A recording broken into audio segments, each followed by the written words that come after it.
Hello and welcome to episode number 19 of No Whining, which means we are into our fourth wine list. Can't wait to get started. Today we are actually beginning with this. A 2022 Glazebrook Sauvignon Blanc. This is around $15 to $20 bottle of wine. The region is Marlborough, which is a very sunny part of a country, New Zealand, that is incredibly sunny already, thanks to a hole in the Antarctic ozone layer. This makes for really high UV levels that are ironically intensified and made worse by New Zealand's super clean air. But all of this translates into the very ripe and bright fruit flavors so characteristic of New Zealand wines. I would encourage you to check out the website. There's actually a QR code on the bottle itself, and it has some great videos on there showing the beauty of Glazebrook's New Zealand vineyard, so I would check that out. All right, some info from the tech sheet tells us that the grapes are grown on free-draining alluvial soils with some areas of gravel sandy loams. The fruit was crushed with minimal skin contact, and the free-run juice and light pressings were separated for a cool fermentation in stainless steel tanks.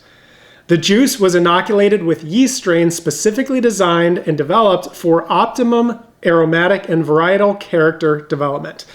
This wine was produced from 2 vineyard sites, one in Brancott to the south and one on Raupora Road to the north of the Wairau Valley, with each contributing to the spectrum of flavors in the blend.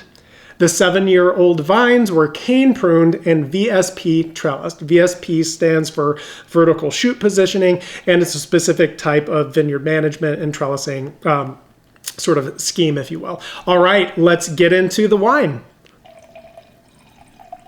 All right, it looks like we have a pale straw color here. Let's give it to the schnoz for a first look.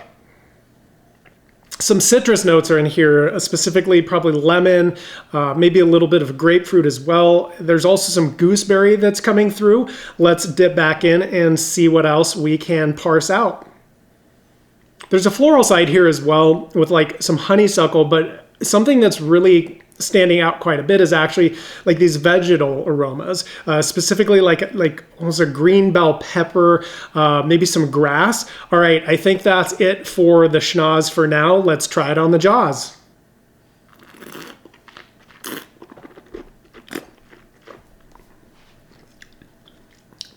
Okay, we've got the grapefruit coming through and the lime, but also a little bit of pineapple, which I didn't pick up on earlier. And there's still the grass and green bell pepper as well. I would say that this is a rather light bodied, probably like medium minus, maybe to light bodied wine. It's got sky high acidity for sure. It's dry, absolutely dry, and medium alcohol. Again, really highly acidic, but I like how it's balanced against the fruit flavors. That works really, really well. This is tremendously refreshing. It's ripe. It's straightforward in a way that I actually like. It's got sort of an elegant simplicity to it, and it just invites you to take another sip. So this is a great example of a New Zealand Sauvignon Blanc.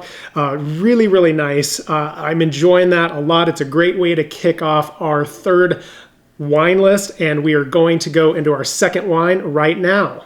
This is a 2016 Château Maillet Pomerol.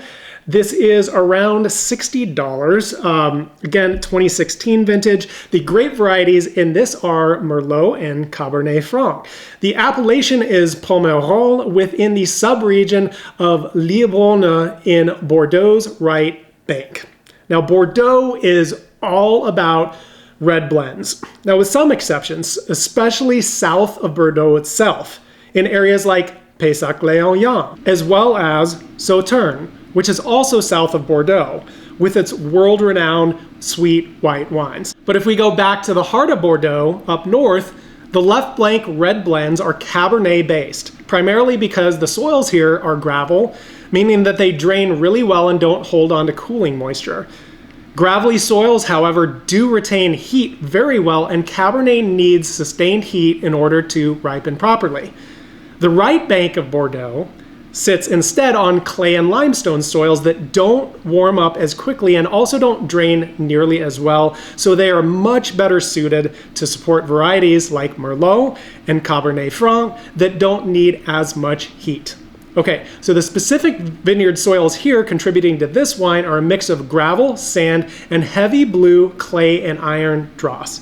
Yields are managed and kept low, which is a very good thing. And the wine is fermented and then aged for 18 months in entirely new French oak barrels.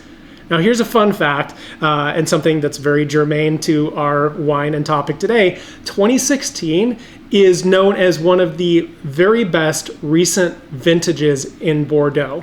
So that is very encouraging. One year, one vintage to the next can be radically different.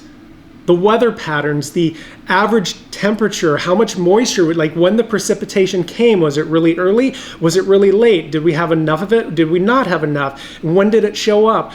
All these factors have a huge impact, again, on the final wine itself. And so we've got a great vintage here. Let's get into it. Okay, I'm calling this a deep ruby color. Let's try it on the schnoz and see what we think. The first things that are standing out to me are some of the fruit notes, right? Like cooked strawberry, black plum, maybe some blackberry, black cherry. Okay, let's go in for a second look. And that's another really prominent note in here is the vanilla, all right? From the oak aging, that's definitely standing out. I'm also getting some cedar, getting some smoke in here. What else? Maybe some licorice and oregano as well. Let's dip in. Let's try it on the jaws.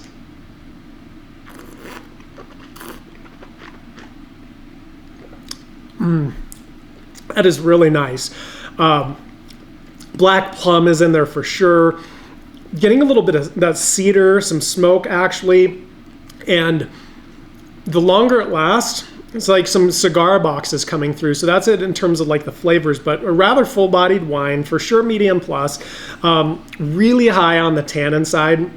Not crazy, but certainly medium plus, if not high tannins. Acidity is pretty moderate. The alcohol is actually doesn't seem like it's very high in this, what is sure to be a dry wine. The alcohol is okay, it's 15%. It actually doesn't feel like as much, and that's actually probably a really good sign. The fact that there's 15% alcohol in this, but it doesn't stand out as an incredibly prominent feature. You don't like that type of thing where the wine is very obtuse like that, where you notice one component of it and it stands out. That's not great. We want it to be blended together. We want it to have that synergy, if you will. Okay, so this is just absolutely wonderful on the nose, full body again, like I said. It's got a hefty mid palate, plenty of complexity. It's still going. It's got the satisfying intensity. Wow, this is a great wine. You can tell when you get a really, really exquisite wine. This is one of them. Again, France has been coming through for us like ever since that episode where I started ripping on France. It's just like they just come back with some of these amazing, truly enjoyable, beautiful wines. This is another one. It's got this long, savory finish, and this is one of those wines that like makes you think, that you could really meditate on. It's just like sip after sip. And so I'm ready to finish this glass of wine after this episode for sure. This is delightful. And so if you can't tell, if we're going between these two wines and having to pick one, I really enjoyed them both, but I'm definitely going with the red from Bordeaux. This is fan-flippin-tastic. And to be honest with you, I'm like a little bit nervous because, man, the episode's coming up. Like, how's anything going to top this? But I have a feeling we might actually be able to. I worked my buns off to pick really, really great wines for these things. I hope you enjoyed both of these as much as I did, and I will see you in episode 20.